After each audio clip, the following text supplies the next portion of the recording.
Hello friends, welcome to episode 3 of Refraction Magic. Today I am going to teach you how to make a rainbow using 3 simple household items. So for this magic trick, you will first need a transparent bowl filled with water.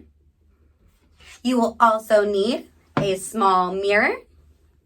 And you will need a source of white light, like the one coming from my finger flashlight. If you are using yellow light or red light or green light or blue light, this experiment will not work. You can only make a rainbow using white light. And then right now, I want you thinking, why would I only be able to make a rainbow with white light?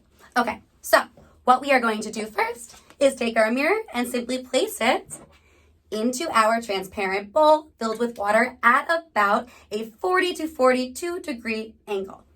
You are going to need to fiddle with the angle of your mirror in order to make your rainbow. So let's see if I get lucky off the bat.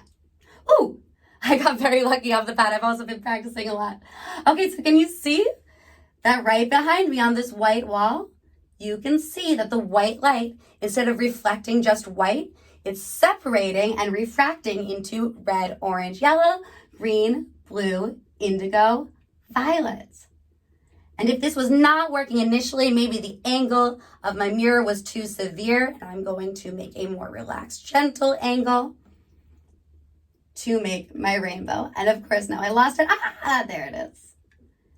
And of course, you may have already guessed that this experiment will work best if you are in a dark room. So, without further ado, let's talk about why that happened. Hello again. So, were you able to think about why we were able to create rainbows by refracting white lights? Were you able to think about it, Pi? Wonderful. So, Pi, why do you think we were able to create a rainbow by refracting white light, but that it wouldn't work with any other color?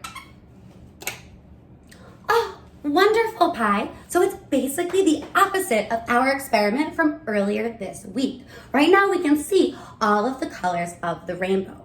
But if we combine all of those photons together by spinning our top, you can now see that the top appears white. That's because white light is actually a combination of all of the different colors of light.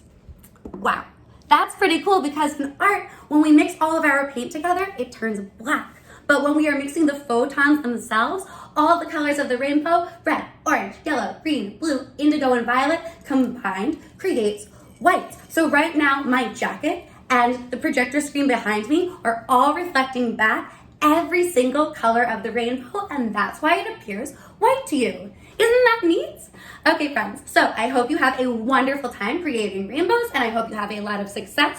You can also, of course, comment any other ways that you were able to create rainbows in your own home, and I will be linking an additional video that will explain exactly why rainbows form when white light crosses the boundary between two transparent medium. That is, of course, not required to understand, but if you're curious, the resource will be available for you. All right, friends, I'll see you later. Bye.